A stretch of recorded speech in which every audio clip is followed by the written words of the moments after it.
안녕하세요. 반갑습니다. 이제 한국사 시간입니다.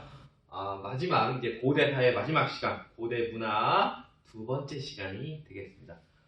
오늘은, 여기 3학년, 선배들 지금 모의고사 보고 있어요. 그러니까 지금 촬영하는 날이 5월 21일 목요일이고, 그래서 목소리를 크게는 못하겠어요. 빠른 시험 보고 있고, 이제 여러분들 이제 들어올 차례입니다. 어제 이제 짐을 다 빼갔고요. 하여튼 어제 우리 일반 교실도 열심히 선생님이 닦고 쓸고 소독하고 최선을 다했습니다. 이제 들어오시는 날만 기다리고 있습니다. 대신 뭐 이런 말 뭐 하면 역시 학교는 그래도 여러분들이 있어야 생기가 돋고 좋은 것 같아요. 하여튼 우리 2학년 선생님들도 여러분 잘 기다리고 있으니까 다음 주에 건강하게 봅시다. 일단 문화사인데 우리가 지난번에 이제는 큰 것들, 불교, 중요한 또 인물들 했고요. 선종에 대해서도 공부를 했었고요. 그 다음에 뭐 유교에 대해서도 유학자들부터 해갖고 좀 내용들 공부를 했습니다. 오늘 그 나머지 문화와 관련된 거를 6개의 주제로 잡았습니다. 과학, 고분, 건축, 불상, 탑, 교류라고 해서 무지하게 커요. 표가 여러분들 이제는 다 완성되는 거 보면은 띵 할 수도 있을 거야. 근데 내용은 고분 파트만 좀 많지 나머지는 좀 소략적입니다. 그래서 선생님이 이게 한 번에 우리 이게 크게 나오면은 화질도 별로여서 일단은 고구려 백제 신라를 정리를 하고 한번 끊었다가 통일신라 발해 이야기를 하겠습니다. 그러니까 앞부분이 좀 많겠어요. 과학입니다.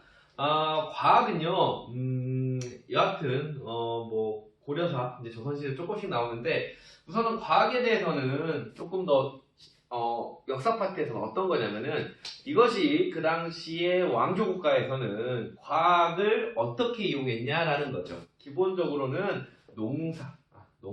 농사에 이용하기 위한 그런 발달된 거, 뭐 치국이 같은 것도 나중에 초회종 때 나오면은 그런 것도 농사와 관련된 건데 그런 거에 좀 쓰였던 거기 때문에 어떤 날씨나 이런 관측하는 것 같은 게 중심적인 일이 되겠습니다. 자, 그래서 일단은 고구려인데, 고구려는 천문도. 고구려는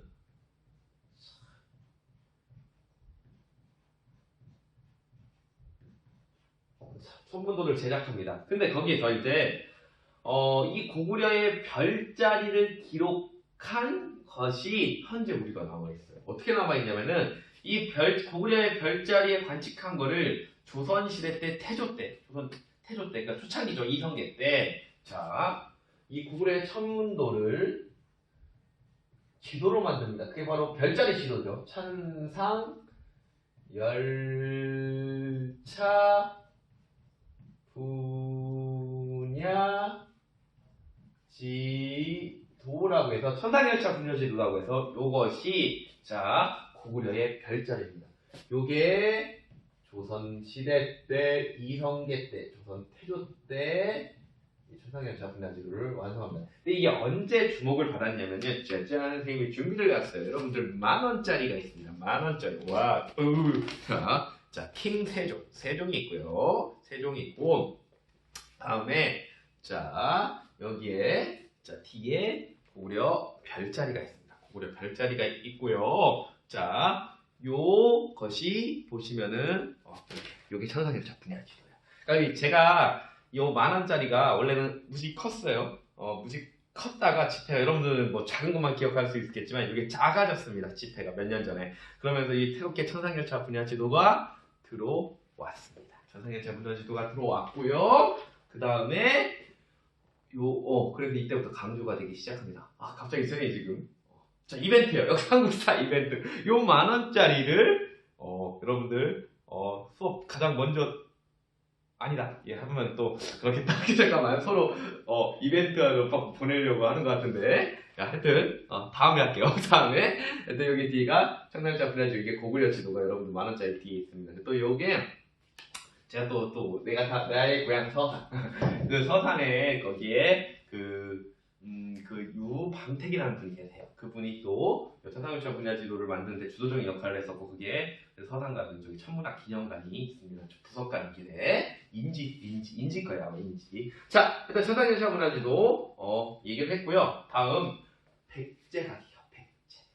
백제의 과학기술의 전수는 바로 요겁니다. 이거 뭐 배웠던 거 칠지. 자, 칠지 그냥 이거는 정치사 파트에서 다 얘기가 됐던 거죠. 백제가 줬다는 썰, 그 다음에 일본은 우리가 백제한테 받았다는 썰, 그 다음에 중국 동진이 주는 걸 백제가 중개무역했다는 썰, 이렇게 세 가지의 썰이 있는 이 칠지도인데, 자, 다시 한번. 자, 칠지도 요거를 만들었다는 것 자체가 상당히 백제가 과학기술이 발달했다라는 거를 알 수가 있는 거죠. 자, 근데 이 칠지도 같은 경우는 어느 왕 때 전해졌다? 은초고왕 때죠. 그 아들 금구수왕을 시켜서 요 칠지도를 일본한테 하사시켜줬고, 당시 백제와 그 다음에 이 외와의 관계를 알려주는 하나의 유물이 되겠습니다. 그래서 당시 이거를 만들었던 것 자체가 4세기 때 이런 대단한 하나의 그거를 만들었던 자체가 백제가 상당히 과학기술이 발달했다라는 것을 알 수가 있습니다. 다음, 신라의 과학기술. 그러니까 이런 걸 당시에 만들었던 것 자체가 상당히 과학기술이 발달했다, 이런 의미라고 좀 이해하시면 좋을 것 같아요. 자, 다음에 신라는 또 금관. 와, 신라의 금관, 여러분들 그래도 그림자료나 많이 보셨죠? 당시에 이런 금관 같은 걸 만들었던 것 자체가 상당히 과학기술이 발달했다는 겁니다. 살은 뿔 모양이고, 야, 되게 큽니다. 진짜 신라 김씨들, 금을 사랑하는 신라의 김씨들. 그래서 그래서 금관을 작성할 때 좀 아름답게 뭐 꾸미는 것들을 일단 또 만들긴 했는데, 여하튼 이 금관이라는 것 자체 만들었다 대단합니다. 다음, 더 유명한 거는 요거, 자, 첨성대 많이 또 아시는 거고, 여러분 경주 놀러 가시면 그래도 여행 가시면 잘 많이 보죠. 생각보다 저도 경주 처음 봤을 때, 야, 진짜 크다. 생각보다 내가 생각했던 것보다 너무 컸고, 이것도 좀 논쟁거리긴 합니다. 이 첨성대가 과연 이게 우리가 기본적으로 알고 있는 별자리 관측이라고 보고 있죠. 근데 왜 굳이 저 안에 들어가서 별자리를 볼까라고 해서 의문을 품는 사람도 있으면, 그래서 또 하나로 얘기하시는 분들은 뭐 하늘에 제사를 지내는 재단이지 않을까라고 추측하시는 쪽도 있는데, 그래도 우리가 교과서적 지식은 기본적으로 별자리를 보는 거라는 게 첨성대입니다. 누가 만들었어? 선덕여왕. 앞으로 여기 신라 파트는 거의 다 웬만한 선덕여왕이 많이 만듭니다. 이따 다시 정리를 좀 해드릴게요. 선덕여왕 때 첨성대, 별자리를 보는 하나의 시설도 만들었다라고 좀 알아두시면 좋을 것 같아요. 자, 그래서 첨성대까지 얘기를 했고요. 또 하나 더 얘기할게. 요게 또 어떤 또 논문들이냐면은, 이 첨성대가 큰 있는데 돌로 이렇게 만들 거 아니야. 또 이게 돌의 개수가 또 360개가 그것도 세부분이 있나. 그래서 이게 1년을 가르친다고 하면서 또 여기 또 해석하시는 분들도 있습니다. 학자들이. 자, 일단 여기까지 해서 과학기술 내용은 정리를 했습니다. 이제는 고분으로 갈게요. 고분으로 갈 건데, 자, 여기가 조금 더 여러분들이 좀 보셔야 되고 중요한 겁니다. 자, 그러면 우선은 크게 무덤의 종류가 4가지가 나와요. 4가지로 볼 텐데, 자, 일단 초창기 때 우리가 이 무덤이야, 고분은 무덤이잖아. 그래서 우선은 우리가 예전부터 배웠죠. 고인돌도 무덤이잖아. 그리고 뭐 동무덤도 배웠고, 그 다음에 뭐 돌론 무덤도 배웠고, 그 다음에 뭐 동무덤도 배웠고. 그런데 자, 그 청동기 시대부터 나왔던 무덤 양식이 있습니다. 그게 뭐냐면은, 자, 돌 스캔 파란색 볼게요.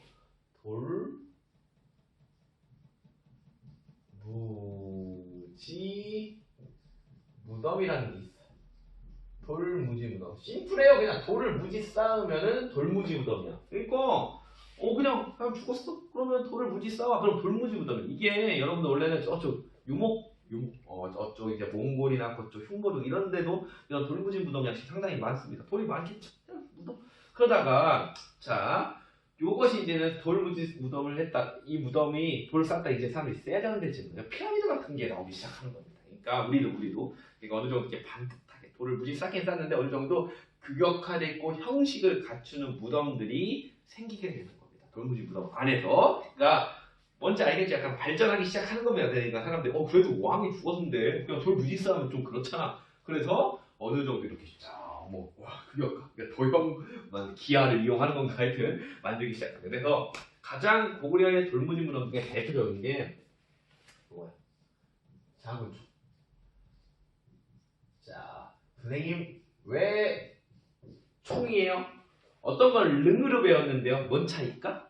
총은 누가 주인인지 몰라요. 그래서 총이야. 총. 무용총, 천마총, 그 다음에 장군총 이거 무령왕 르이잖아. 왜 무령왕 르이야? 조선 왕 능이라고 하잖아. 왜? 누군지 아니까. 누가 무청이니까. 이게 차이고요. 여하튼 장군총이라고 해서 자, 요것은 두 가지 선이 있어요. 크게 그냥 광개토대왕의 무덤일 것이다. 아니면 장수왕의 무덤일 것이다. 장수왕이 조금 더 좀 유력한 것 같기도 한데 이거 몰라. 하여튼 해석 따라 달라. 근데 이게 또 평양에 있는 게 아니잖아. 저기 장수왕 옮겼는데. 그래서 여하튼 장군총설도 있고 광개토대왕 써 있는데 자, 돌무지 무덤 이거 다시 이제 백제랑 연결을 또 시켜줄게요. 자, 그러다가 고구려 처음에는 장군총을에 들어간 돌무지 무덤이 됐다가 그러면 요것이 후기 때가 되면은 자, 뭘로 바뀌게 되냐면은 바로 요거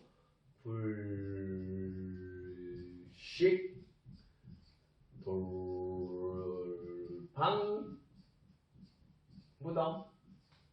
무덤으로 바뀌게 됩니다. 자, 그럼 이제 백제도 그렇고요, 신라도 그렇고요, 다 마지막에는 굴식 돌방 무덤으로 갑니다. 자, 그러면 굴식 돌방 무덤은 자 어떻게 선생님이 남부럽지 않게 그림을 못 그리지만 그려볼게. 자, 그러면 자, 이런 거라고 보시면 돼. 자, 방이 있는 거야 무덤이. 자, 그래서 자 이렇게 있고, 방을 하나 그려볼게요. 얘가 이렇게 하고요. 어떻게 그려야지? 잠깐만. 잘 그려볼게요 한번. 이렇게 하고 이렇게 이렇게 이런 거. 하여튼 여러분들 교과서 보면 잘 나와 있습니다. 모르면 교과서 보세요. 자, 그래서 여기가 출입구가 있네. 입구, 문이 있는 거야. 입구, 문이 있는 거고요. 자, 문을 열고 들어갈 수가 있다는 거야. 들어갈 수가 있는 거야. 그 다음에 또 여기에는 벽화를 그릴 수 있었어요.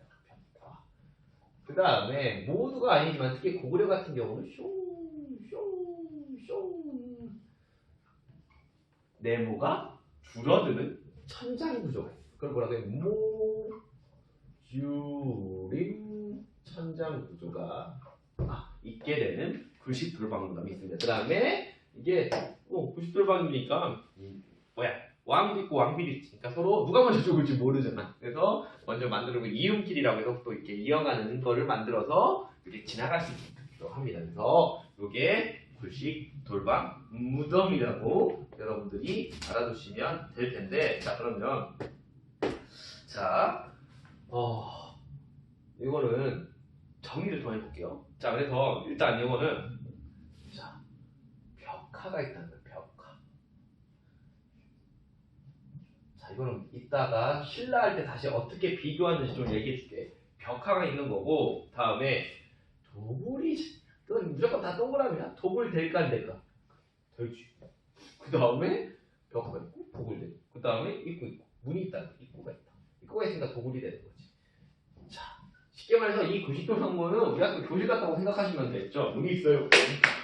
문 열고 들어가. 우와, 왕이 묻었으니까 부장품들 겁내 많아. 다 훔쳐가 하고 나가면 되지. 그러면 이 사이드에 벽화를 그릴 수 있습니다. 자, 요게 굴식돌방무덤이라는 겁니다. 그래서 고구려는 초창기 때 굴식돌방무덤 같은 경우는 풍속화를 그릴 때 벽화. 이제 벽화 얘기하니까 따뜻하게 좋겠다.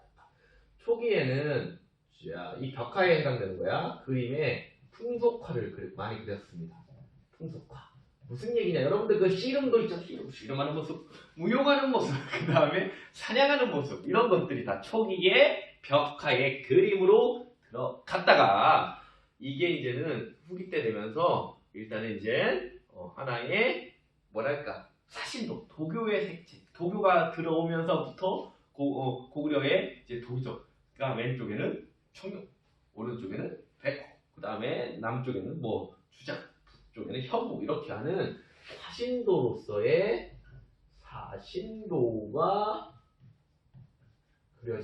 그려지게 되었다까지 여러분들이 알아두시면 좋을 것 같아요. 이게 고구려의 벽화가 되겠습니다. 그래 초기에는 뭐 무용도, 뭐 수렵도, 그 다음에 씨름도 됐다가 후기 때 같지만 이 사신도, 그러니까 추상적인 그림이죠. 풍속에서 이제 추상적인 그리고 대표 1도 사신도가 많이 그려졌다라고 좀 알아두시면 좋겠습니다. 그래서 이게 이 고구려의 돌무지보다 무진 많고요. 이것도 90돌방문도 같은 경우도 거의 뭐 80개 정도가 고구려에 있다고 합니다. 그러니까 이렇게 정리를 해주시면 되겠습니다.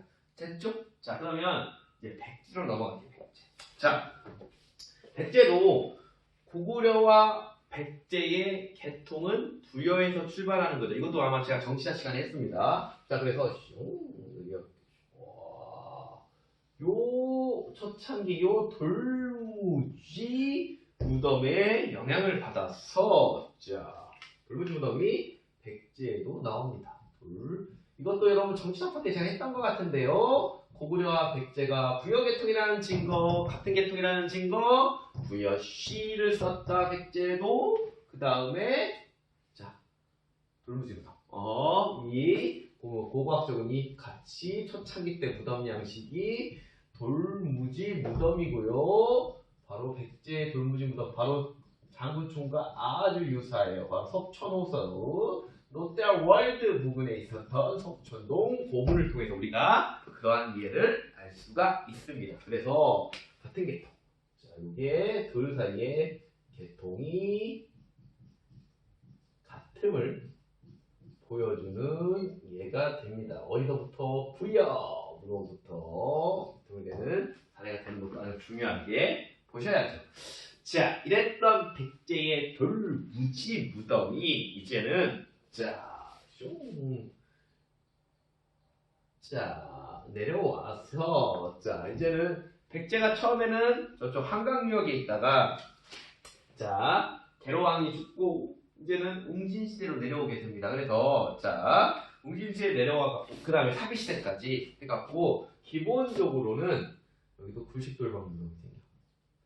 굴식돌방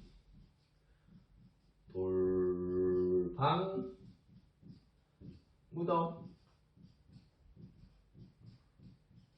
자, 굴식돌방무덤이라는 게 기본적으로 깔립니다. 그래서 여러분들이 공주 같은 경우는요, 저쪽 송산동이라고 해서 송산이니까 무령왕릉이 있는데요. 거기에 송산이 2호분, 2호분, 3호분부터 몇 호분까지 나오냐면은 7호분까지 나와. 7호분.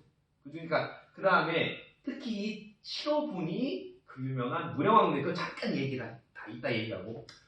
부여에는 능산리에서 나와. 그래서 부여는 능산리 고분문 사비시대 때 능산리 고분문인데 굴식돌방무덤이 되겠습니다. 자, 당연히 벽화 있고 도구도 있고 입구가 있겠죠.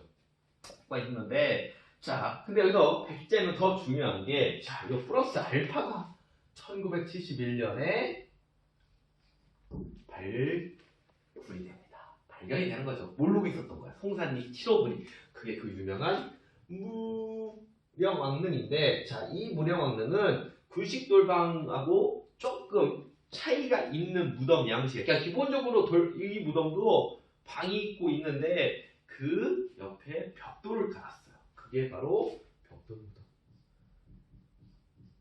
벽돌무덤이고 이것도 방이 있고 그런데 여기에 이 벽면을 벽돌에 문양을 내기 시작합니다. 그게 바로 무령왕릉이야. 우리나라의 거의 벽돌무덤은 이 무령왕릉 뺏기 현재 존재하는 게 요거 하나라고 보시면 되겠습니다. 근데 여러분 이제 보시면 이 벽돌이라는 거는 우리 스타일이 아닙니다. 중국의 스타일인데 그래서 이 무령왕릉이 바로 이게 누구의 영향을 받았냐면은 중국의 영향을 받은 겁니다. 벽돌 나오면 중국이야. 남조, 특히 이 양이라는 나라가 있어. 남조에는 네 가지 나라가 있습니다. 송나라, 제나라, 양나라, 진나라. 그 중에 양나라의 무덤 양식을 받아서 바로 이 무령왕릉이 발굴이 됩니다. 무령왕릉 얘기하면 정말 할 얘기가 많습니다. 다큐멘터리 많이 나오고 요게 1971년 그러니까 그전에는 일본 애들이 많이 발굴을 해갔어요. 대표적으로 공주고등학교, 예전에 공주고보라고 했는데 가루배라고 해야 되나? 국어교사야. 국어교사인데 이 사람이 와갖고 이 공주의 지역에 많은 것들을 또 가져가. 국어교사인데 도구를 해갖고. 근데 이거를 못 발견했던 거예요. 그러니까 그리고 뭐 그전에도 몰랐지. 조선시대도 몰랐고 그 공주사람도 몰랐거든. 그러다가 송산이 이게 7호분이라고 했잖아. 6호분이 그다음 1971년도 장마철인데 배수로 공사를 하는 과정에서 여기 뻥 발견이 된 겁니다. 참, 근데 이런 거는 거의 진짜 몇 년 잡아갖고 요 문화재 발굴 작업을 해야 되는데 금방 끝났어. 금방. 너무 이게 대단한 건데 우리가 현대사 들어와갖고 최고 아직까지도 이거 깨지 못할 거야. 최고의 발굴 작업이었는데 그 당시 서울대 고고학과 이제 김원용이라고 해서 유명한 고고학 그 교수가 내려왔는데 진짜 나중에 이분이 돌아가실 때도 이게 평생 한이었답니다. 이거를 꼼꼼하고 정밀하게 해야 되는데 너무 이게 언론에 진짜 주목을 한 몸에 받았답니다. 이게 워낙 대단한 거였어 그때. 이게 그냥 있는 거에 딱 발견이 된 거예요. 천몇 년 만에. 무령왕릉 죽고 나서 한 1400년 만에 1971년이니까 그 언론의 주목이 받고 뭐 기자들 오고 비는 쭉쭉쭉 내리는데 너무 이게 졸속으로 이 발굴 작업이 끝내서 자 이게 여러분이 무령왕릉 못 들어가도 그냥 그 전시된 뭐랄까 그냥 복원한 것만 거의 안에까지 이제 못 들어간 그때 좀 잘했으면 뭐 또 우리가 더 볼 수 있었는데 그래서 우리 공주의 최고의 그래도 공주왕릉이 무령왕릉이 최고의 그래도 하나의 뭐 문화재죠. 하여튼 그런 또 스토리가 좀 있는 게 요 무령왕릉이 되겠습니다. 자 다시 얘기할게요. 근데 선생님 왜 다 총총인데 얘는 어떻게 알아요? 왜 하냐면은 입구에 나는 무령왕릉이라고 하는 표지석이 있었습니다. 그러니까 이 당시 무령왕릉이라는 이 사람이 무령왕릉이 그 책봉을 받았습니다. 중국 양나라에서 뭘로 받았냐면 영동 대장군이라고 해서 책봉을 받았는데 영동 대장군의 묘라고 하는 그러니까 우리 뭐 이게 교실에 들어가면 2학년 1반, 2학년 2반 있듯이 명찰을 차고 있는 거야. 그러니까 이거 고대사에 거의 유일무이한 이름 누가 주인인지 알 수 있는 게 무령왕릉이고 또 얘기를 하면은 중국에 기본적으로 무령왕이라는 왕릉이라는 세팅 자체가 중국 양나라가 도와줬겠죠. 우리가 그 전에 보지 못했던 양식이니까 뭐 기술자를 파견했었겠죠. 또 그러면 또 관이 나무 우리가 돌아가시면은 저기 관을 쓰잖아요. 관을 쓰는데 그게 백제 지역 우리 지역에 없는 소나무로 만듭니다. 그러니까 일본에서 관을 짜온 거야. 금송이라고 해서 우리한테는 없는 그런 소나무 재질의 나무 목관이 나왔던 거예요. 와 일본도 이 무덤을 만들 때 도와줬다는 걸 알 수 있죠. 무령왕릉은 기본적으로 나이가 40살 때 이 백제의 왕이 되는데 그 전까지 일본에서 살았다는 게 그렇게 봐요. 그래서 거기 일본에서 태어나기도 했었고 일본에 태어났다는 어디 바다 앞에도 이렇게 사람도 있고 이런 사람이 무령왕릉인데 좀 신비로운 인물이긴 합니다. 자, 하여튼 백제 남조의 영향을 받아서 요 무령왕릉이 나오게 됩니다. 그러니까 이 무덤은 무령왕도 있고 아까 얘기한 대로 또 합장입니다. 이음길이 있어갖고 왕비도 같이 모였던 거고요. 근데 벽화는 또 안 그랬어요. 벽돌이 있으니까 벽돌 문양이 있고 이런 거. 그다음에 영동 대장군 백제 삼왕이라는 게 있어서 주인을 알 수 있는 것이 되었다 정도만 알아두시면 되겠습니다. 자 그리고 이제는 사비시대 때는 다 90돌방무덤입니다. 90돌방. 근데 재밌는 게 이게 왕의 무덤으로 송산리도 그렇고 저기 부여 능산리도 그렇고 그냥 이거 왕의 무덤인데 그러면은 왕의 수만큼 어떻게 했어? 왕의 수만큼 무덤이 있어야 되는데 송산리를 이게 키워분이라고 했잖아. 그러면은 근데 웅진시대 때 왕이 몇 명 있어? 문주왕, 상문왕, 동서왕, 무령왕 4명인데 무덤 7개요. 이게 좀 해석이 좀 있어. 그래서 그러니까 무력왕릉 맞기만 이게 그러니까 어력한 유력 귀족들도 갖다 묻힌 것 같아요. 제 생각에는. 저기 부여도 마찬가지예요. 부여 능산리도 왕의 수보다 무덤이 더 많아. 이게 뭐지? 그래서 지금 그냥 해석하는 사람마다 달라요. 해석하는 사람마다 다른데 여하튼 것이 좀뭐 재밌는 거죠. 고대사 이게 재미죠 또. 자, 하여튼 여기까지 보시면 됩니다. 신라로 넘어갈게요. 자, 근데 신라는 자, 요거야. 여기는 시작이 돌무지긴 한데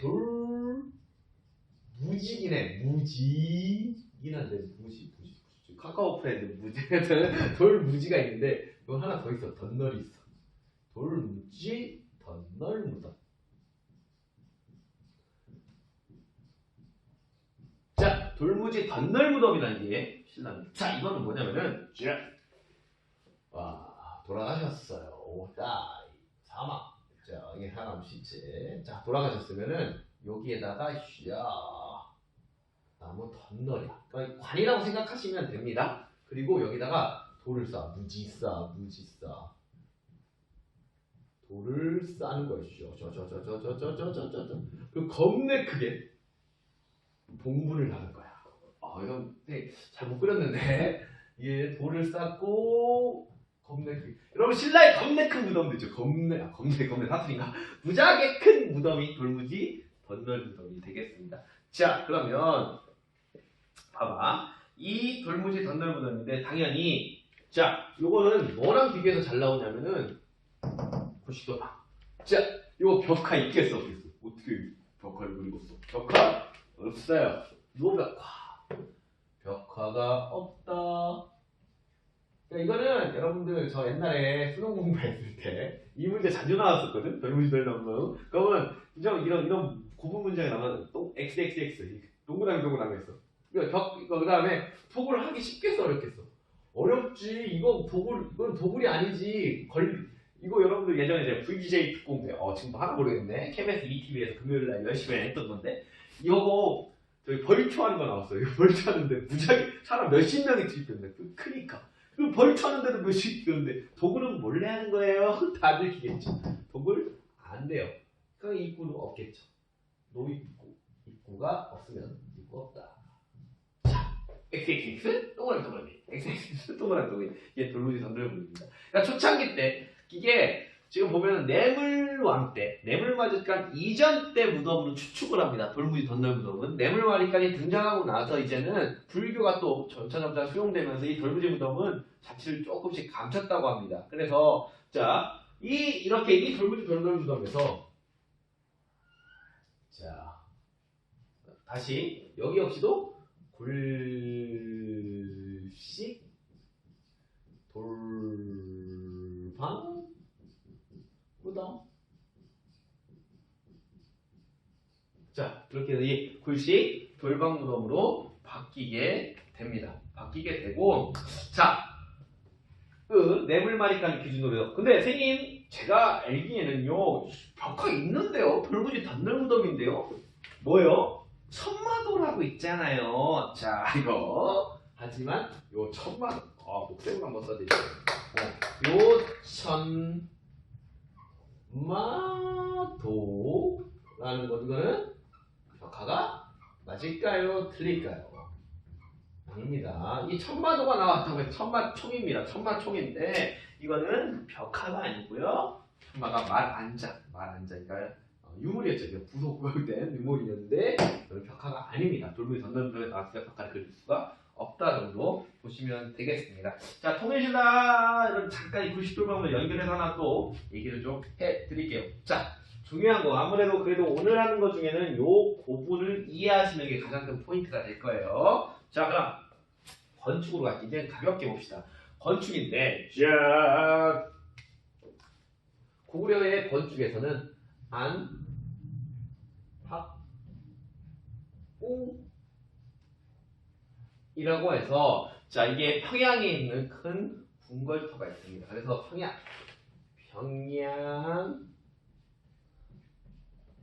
그 다음에 장스킹 네, 요 궁궐을 지었다고 했겠죠. 남진 정책하고 나서. 근데 요게 요즘 그 털을 분석해니까 경복궁만 하죠. 경복궁 다양하게 고구려가 또 크게 이런 작업을 했다라고 보시면 되겠고요. 자, 다음 백제. 백제는 건축물 중에 미륵사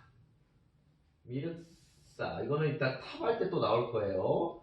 미륵사가 있고요. 자, 이 미륵사를 자 시계를 어느 왕 때? 무왕 때고 자 익사 때 무왕 때 여기 미륵사가 되고 저번에 한번 얘기했죠. 또 선화공주와 러브스토리인데 갑자기 요거 미륵사를 창건할 때 사택 씨가 또 부인으로 나와서 고대사에 또 하나의 충격에 빠뜨렸던 또 미륵사가 있습니다. 자, 신라 하면 가장 또 대표적인 절이 바로 황룡사입니다. 황룡사 이거는 어느 왕 때? 진흥왕 때부터 건축하기 시작하고 이거 짓는데 80년 걸렸대.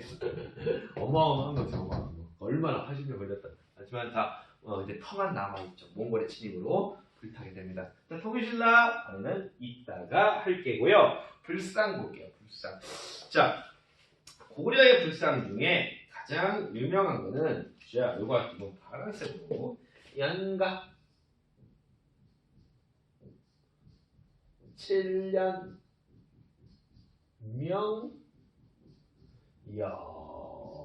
열애 입상 금년과 7명 열애 입상이라고 해서 자 요게 가장 대표적인 여러분들 뭐랄까 고구려의 가장 대표적인 불상이 될 겁니다. 잠깐만요.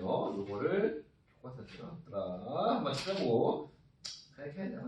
자, 그래서 이 연가 7년명 금동 열애입상인데 이거야 그냥 말 그대로 연가 7년은 뭘까? 뭔가 연도 같죠? 여러분들 그 연호라는 걸 그러니까 이거는 당시에 중국 북조의 연호였습니다. 그러니까 우리가 이제 사대관계를 조공책봉관계를 맺을 때 우리는 우리의 연호를 쓴 기록은 조금씩 있지만은 책봉관계를 맺으면 중국의 연호를 쓸 수밖에 없습니다. 그래서 당시에 중국 황제 연호가 연가 7년이야. 연가 7년에 명에서 만들었던 거예요. 열애부를 만든 거예요. 열애부. 부처님은 여러 개의 부처님이 있습니다. 그 다음에 열애부를 만들었고 근데 이분이 서 있어요. 서립자. 서 있어. 그래서 입상이에요. 앉아있으면 주화상 일어나면 입상. 그래서 연가 7년에 만들었던 열애부를 일어나 있는 열애불상을 만들어서 연가 7년명 열애입상이라고 합니다. 자, 백제. 그래서 제가 제일 좋아하는 백제. 그러니까 가장 이것만 보고 있으면 되게 마음이 편안해지는 게 있습니다. 그게 바로 뭐냐면은 서산. 서산 또 나의 고향 서산. 서산 용현리라고 해서 운산. 저희 아버지 고향이 또 운산인데 옛날에 꾸준히 갔어요. 거기서 운산에 바로 마해삼종불상이 있습니다. 그래서 저 때는 마해삼종불상인데 교과서에서는 이걸 어떻게 했냐면은 서산, 용현리 뭐 아무 쳐도 되고요. 열애, 서산, 용현리 이 당시 열애불이 유행이었나봐요. 용현리 운산면 용현리예요. 용현리 열애. 자, 3명의 부처님이 계시는데 그래서 열애 삼종사 서산 용현리 서산 열애 삼종사 하게 되고 그냥 나는 마해삼종불상이야. 마해삼종불상인데 국보 84호입니다. 국보 84호고 이 용현리 열애 삼종상이 뭐라고 부릅니다? 백제의 미소라고 부릅니다. 근데 이게 참 재밌어. 이것도 이게 처음에는 그냥 자연그레로 나눴다가 자연그레로 나누면 이게 또 훼손된다고 해서 여기다 누각을 세웠었어. 근데 또 이 누각 세우니까 또 얼굴이 안 나와. 미소가 안 나와. 백제의 미소가 아니라 백제의 썩소가 되기도 하고 막 그러니까 다시 또 없앴을 거야. 아마 제가 알기로 또 없앤 것 같아. 그러니까 이게 참 뭐가 맞는 건지는 몰라. 보존을 어떻게 해야 되는지 자연그레로 놔주는 게 맞는 건지 보존을 하는 건지 맞는 건지는 모르는데 하여튼 이게 또 햇빛이 비치는 방향에 따라서 또 그 얼굴의 미소가 달라집니다. 하여튼 서산 용현님 열애 삼종 꼭 한번 가보세요. 가셔서 계곡이 아주 좋습니다. 이 계곡 나중에 여기도 놀러 가시고 그 옆에 어죽집 맛있어요. 강댕이집이라고 해서 하여튼 여기 서산 문산면에 있습니다. 자, 그 다음에 자 또 하나 이게 신라의 제가 일단 정리를 할게요. 요거는 삼국 모두가 나오는데 일단 금동, 이름, 반가, 사유상 이라고 해서 자, 한 반가니까 좀 앉아 계시는 부처님인데 요게 고구려도 있고 백제도 있고 아마 신라도 다 만들 겁니다. 근데 요거를 똑같이 컨트롤 C, 컨트롤 V에서 1번은 나무로 만든 겁니다. 그래서 여기는 목조로 만든 거 있는데 여러분들 진짜 또 예뻐요. 조그맣게 이걸 어떻게 그 당시 어떻게 만들었는지 정말 공동미로 방가사의상이라고 해서 신라께 가장 유명하고요. 이것도 싸우고 있다. 신라랑 백제랑 그러니까 진짜 유명한 거 있어. 83호거든요. 이거 84호 이게 83호 텐데 이게 백제 연구사들은 백제 거라고 주장하고 또 신라 연구하는 사람은 신라 거라고 주장하는데 일단은 제가 신라가 쓰긴 했는데 이것도 삼국에 있던 모든 이 방가사의상 만든 그 중에 가장 대표적인 방가사의상이 있어. 그게 바로 백제 건지 신라 건지는 논쟁거리긴 합니다. 근데 하여튼 저는 딱 썼어요. 근데 서로 약간 차이가 있어. 견해의 차이. 뭐 너무 중요한 건 아니니까. 됐고 다시 고구려 갈게요. 다시 고구려를 갈 건데 자 고구려는 탑이 있었을까 없었을까? 있었겠지. 근데 자 현재 존재하는 탑은 없어. 왜? 모두 다 목탑으로 만들었어. 자 하나 얘기할게요. 한국, 일본, 중국이 다 탑이 스타일이 달라요. 자 다시 중국은 아까 벽돌이야. 탑도 벽돌로 만들었어. 그러니까 중국은 벽돌이야. 벽돌탑이야. 벽돌탑. 우리는 석탑이야. 우리 다 석탑이잖아. 근데 우리도 초창기에는 목탑을 했다가 석탑으로 갔다고 봅니다. 왜냐면 남아있는 것들이 없으니까. 나무로 하면 다 탑은 없으니까. 일본은 목탑이야. 다시 중국은 그래서 벽돌탑. 그래서 이걸 벽돌이 한자로 전입니다. 전탑. 중국은 전탑, 우리는 석탑. 그 다음에 일본은 목탑이야. 하여튼 고구려는 목탑만 만들었나 봐. 일단 초창기 때 다 목탑. 그래서 이 목탑이어서 현재 존재하는 건 없습니다. 존재하는 건 없고 목탑이어서 존재하는 게 없고 백제 탑에서는 두 가지가 있어. 두 탑. 자, 그럼 두 탑이 뭐가 있냐면은 첫 번째 미륵사지. 자, 미륵사 또 나와. 미륵사지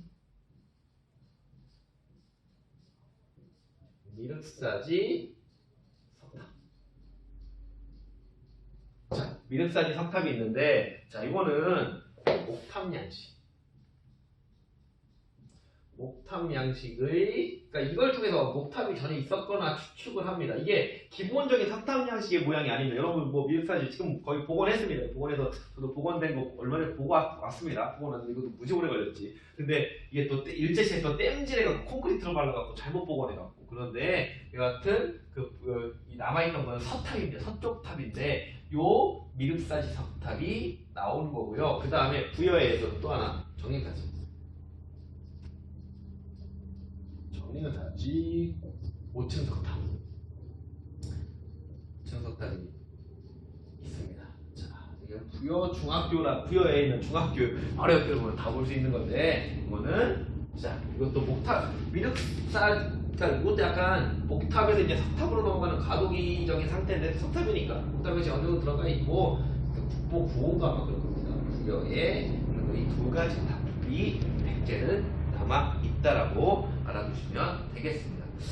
자, 그 다음에 신라는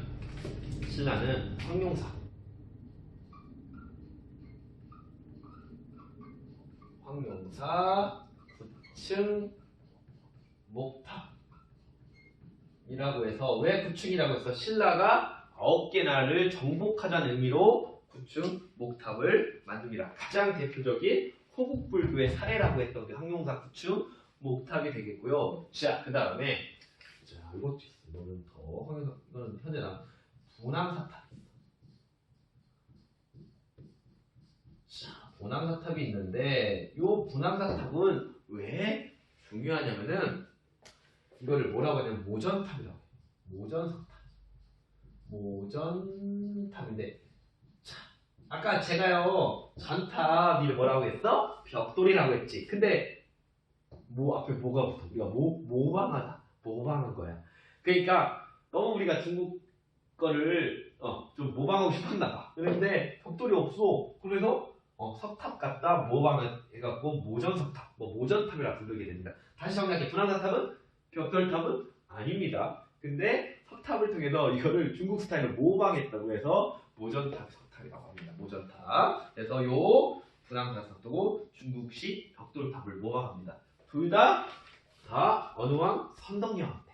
둘 다 모두 선덕여왕. 선덕여왕 때 요 두 탑들이 만들어지게 되는 게 되겠습니다. 자, 마지막으로 교류입니다. 교류 정리할게요. 자, 이게 생각보다 쉬운데 수능 문제는 잘 나와. 그래서 어디에 영향을 주었다는 건데 일단은 자, 고구려의 승려 담징이라는 담징 많이 들어보셨을걸?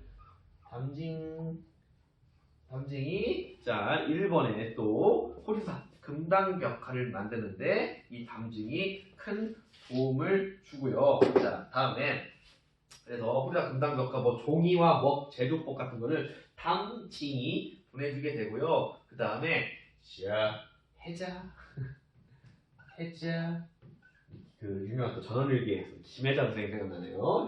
저기 어디야 GS25 또 저기 도시락을 해서 해자 해자 그리고 시류는 백종원 그 다음에 세븐은 해리였나 하여튼 이 해자라는 분인데 이분은 또 가서 일본에 또 유명한 또 쇼토쿠 테자라는 사람이 있습니다. 그 사람의 스승이 되게 됩니다. 자 이게 그래서 일본 문화의 발전에 크게 영향을 준 고구려 분도 있었다는 거. 다음에 또 하나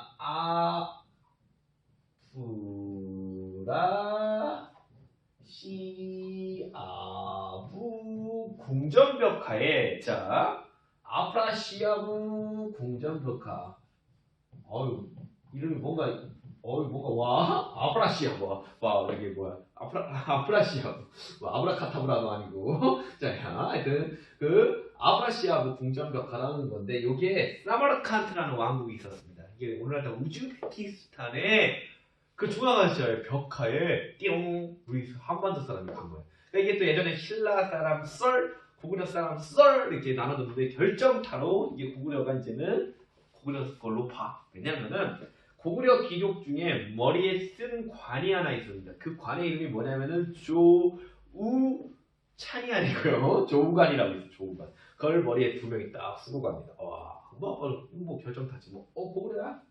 근데 다른 사람도 이게 당신 고구려고? 저 신라니까 뭐 시대를 좀 뒤로 봐서 그렇게 하는데 여하튼 이걸 고구려 거로 보시면 됩니다. 그래서 당시 서쪽까지 갔다 우와 대단한 거죠. 서역과의 고구려가 영향을 줬다는 거 보시면 되겠고요. 다음 백제 갑시다. 백제가 가장 뭐 일본과의 교류는 백제죠. 자 일단은 왕인 박사 그 다음에 아지키라는 분이 대표적인 두 인물입니다. 이 사람은 바로 근초고항 때 자 일본의 문화를 전파해주는 사람이 되겠습니다. 그래서 자 왕인은 유학교류 그래서 유학의 또 대표적인 건 논어를 자 전달을 해줬다고 하고요. 자 왕인 같은 경우는 그다음에 아지키 같은 경우도 뭐 둘 다 뭐 비슷하겠다. 뭐 일단 둘이 유학이나 한문 기술 같은 거를 전해줬다라고 그냥 오케이. 사람이 둘이서 4세기 때 유학 뭐 비슷한 거예요. 뭐 유학 유교를 전해줬고 그다음에 뭐 한참 중국식 문화를 전해줬습니다. 자 그다음에 노리사치 다시 또 나오네. 상황 때죠. 좀 뒷사람이지. 노리사치 걔는 자고 불교 성황태 불교를 전해주게 됩니다. 이 정도만 보셔도 되겠고요. 다음에 자 신라는 또 일본에 조선술 배 만드는 기술을 전해줬대요. 조선술. 그 다음에 축제술 축제 우리 잘 노니까 무슨 페스티벌을 보내준가? 아니고 축제술은 성 쌓는 기술입니다. 성 쌓는 기술을 제방 기술 그러니까 축제술 그러니까 성이나 뭐 제방 같은 거 쌓는 기술을 또 보내줬다는 것 정도만 알아두시면 좀 될 것 같아요. 자, 그래서 제방 쌓는 기술이 되겠고요. 연못 같은 거 되니까 제방이나 하여튼 제방, 연못, 그 다음에 뭐 성 같은 거 쌓는 게 축제에 하는 영향을 준다고 합니다. 또 그 다음에 또 서역에서 당시에 또 유리가 또 신라에서 발전되고 그 다음에 금제 장식, 금으로 된 또 금제 장식 같은 거. 이거는 그러니까 정리할게요. 조선술하고 축제술은 얘들이 일본에 전해준 거고 신라가 그 다음에 유리와 금제 장식은 서역으로부터 신라가 받아들인 거라고 보시면 되겠습니다. 자, 또 길어졌네. 여기까지 할게요. 밥 먹고 나머지 부분 또 할게요. 안녕. 제가 밥 먹고요. 반갑습니다. 자, 밥 먹고 왔습니다. 급식 먹고 왔고, 이제 나머지 부분 정리할게요. 자, 우리 이제 고려백제 신라까지 6개의 주제를 정리했고, 자, 이제 통일신라 발해입니다. 자, 그러면, 통일신라에서, 자, 화학 분야로 이거 정리할게요. 인쇄니까요. 자, 우리나라가 그 활자기술은 전 세계 탑이죠. 그래서 목판인쇄물하고, 그 다음에 저희 금속활자는 직지심체 요절이 있는데, 자, 여기서 현존하는 가장 오래된, 자, 바로 목판인쇄물이 바로 이거죠. 무구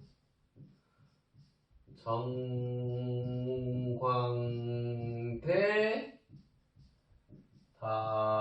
다라이경, 우리가 그냥 줄여서 다란이경 하는데, 이게 751년 경덕왕 부근 즈음에 요것이 만들어졌다, 이렇게 우리가 알고 있습니다. 그래서 무구정광대 다란이경이, 잠시만요, 751년에 만들어서 가장 오래된, 전세계 가장 오래된 건데 바로 경덕왕 때 이것이 만들어지게 됩니다. 자, 근데 여기 어디서 나왔냐?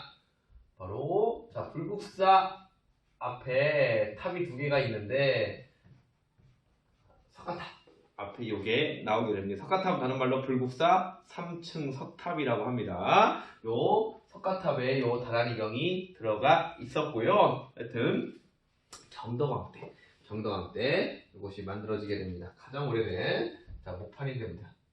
가장 오래된 최고라. 이 최고는 그 최고, 뭐 베스트가 아니고 가장 오래된 최고의 목판 인쇄.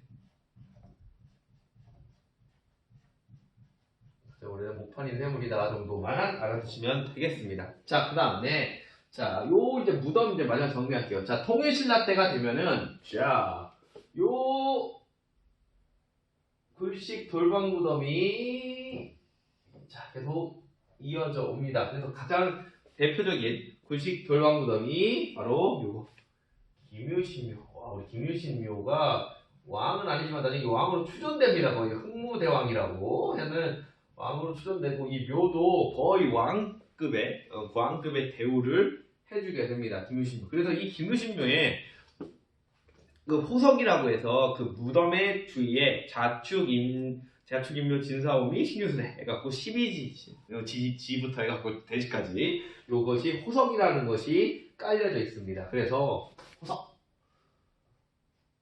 호석이라는 게 깔려져 있고, 그 12지신상이 무덤 주위에 봉분을 둘러쌉니다. 이 김유신묘로 시작한 요 12지신상의 호석은 이제 이후에 나오는 귀족들이나 왕의 무덤에도 다 요것들이 깔리기 시작합니다. 12지신상. 그러니까 이게 시초가 된다고 알아두시면 되겠고, 또 이 통일신라 때 또 고분에서는 이제, 자, 화장. 자, 불교의 영향을 받아서, 자, 화장하는 것을 또 알 수가 있죠. 대장 대표로 문무대왕 화장한 거죠. 그래서 화장한 다음에 이렇게 이런 것도 잘 나왔다라고 알아두시면 되겠습니다. 자, 일단은 발해는 이제 요거 다시 갈게.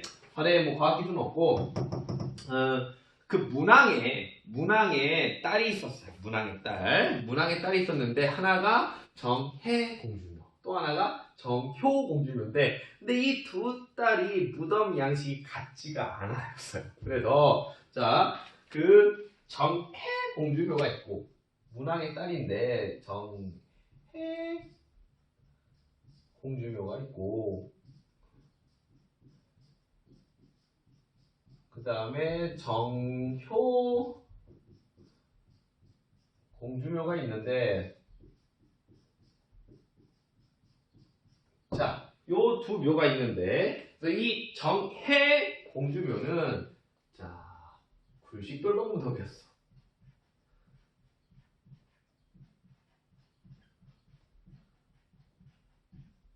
그러니까 고구려적 양식을 받은 거라고 볼 수가 있고, 정효 공주묘는 벽돌 무덤이에요. 그러니까 당나라 무덤 양식. 근데 이게 약간 여기도 또 고구려 성향이 있는 뭐 모주임 천장구조가 있었다고도 하는데, 그것까지 너무 깊게 들어간 거고, 하여튼 문왕에 두 딸이 있었는데 하나는 고구려식인 굴식돌범무덤, 하나는 당나라식인 벽돌무덤이 있어서 약간의 그래도 좀 구분을 좀 해주면 좋을 것 같아갖고 제가 이제 정리를 좀 해드렸습니다. 근데 되게 또 발에 좀 이렇게 왕족이나 귀족들 무덤 양식은 영어 특히 이제 영어 시간이네. 이제 영어 시험 보는 이제 종이 올렸고요. 이쪽에서 벽돌이 가면 갈수록 벽돌 무덤 쪽으로 좀 기울어진다고 하긴 합니다. 그냥 뭐 이런 게 있다 정도만 좀 보시면 되겠습니다. 자, 다음 건축으로 갈게요. 건축. 다시 경덕왕대. 자, 경덕왕대. 자, 여기다 맞죠? 건축. 자, 불국사. 사와 석굴암. 자, 아주 또 경주를 대표하는 두 유적들인데, 자, 불국사와 석굴암 둘 다 어느 왕 때? 경덕왕 때. 둘 다 모두 다 경덕왕 때 지어지게 됩니다. 김대성이 지었다죠. 하나는 전생의 부모를 위해서, 하나는 현생의 부모를 위해서 두 개의 절을 지은 겁니다. 석굴암인데 여기서 절이었으면 석굴사라고 해서 이 두 것을 그러니까 불교는 윤회사상이기 때문에 전생의 부모도 있고 현생의 부모도 있는데 두 분을 위해서 김대성이 지었고 경덕왕 때 자, 이것이 지어집니다. 자, 다음에 또 동궁과 월지라고 있어. 동궁 이런 뭐 동궁 옛날에는 이 교과서에 월지라고 해서 동궁은 뭐겠어? 동쪽의 궁궐.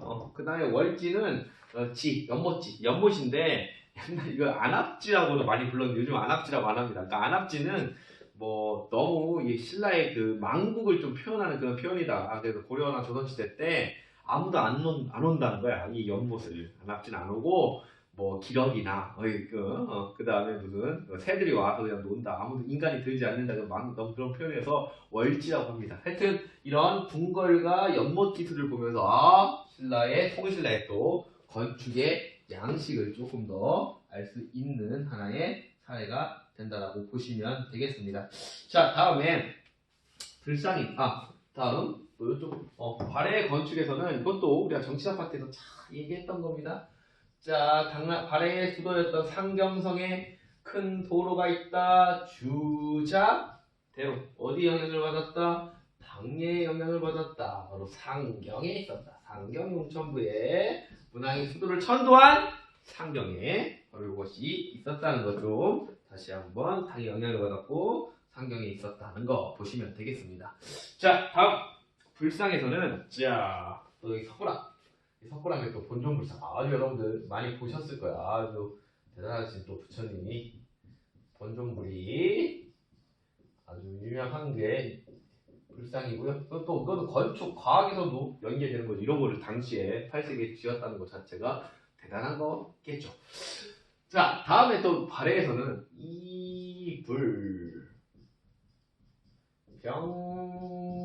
이불병자상이라고 해서 앉아 계신 두 명의 부처님이 있습니다. 아주 이것도 언급한 것 같긴 한데 일단 고구려의 영향을 받은 자, 이불병자상이라는 또 불상이 발해를 대표한다는 거 알아두시면 되겠습니다. 자, 그 다음에 이제는 통일신라 때로 넘어가서 자, 우선은 불국사 안에 자, 석가탑. 석가탑 다른 말로 뭐라고 했어요? 불국사 3층 석탑. 이거는 아주 통일신라의 조화에 비 통일신라가 되면은 거의 다 불상 3층 석탑이 많이 나옵니다. 3층. 그러니까 우리가 또 해석하기엔 고구려 백제 신라를 통합해서 3만 일통적 탑의 양식이다. 하는데 뭐 그건 뭐 해석이어지고 여하튼 석가탑이 있고 그다음에 10원짜리 모델로 활동하고 계신 탑이 있습니다. 10원짜리 모델 다보탑. 여러분 10원짜리 10원 너무 무시하지 마세요. 10원이라는 그 X보다는 그 10원을 만드는 그 돈이 더 들어간다고 합니다. 그렇죠? 하여튼 다보탑 그 만드는 데가 10원보다 더 들어가는데 하여튼 다보탑 10원짜리 모델이시죠. 자, 하여튼 석가탑 다보탑이 불국사에 있고요. 다음에 또 가문사지라는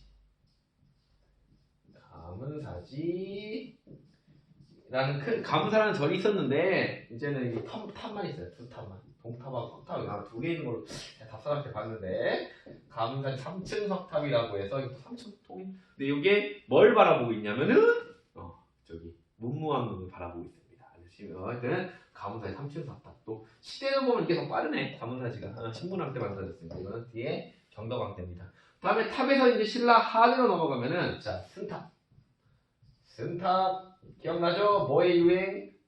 선종의 유행과 더불어 다른 말로 뭐 부도라고 하기도 하죠. 그다음 팔각 원당형의 모양으로 승탑 또는 부도라고 해서 부처님의 승려들의 사리를 여기다 모아서 했던 거 승탑.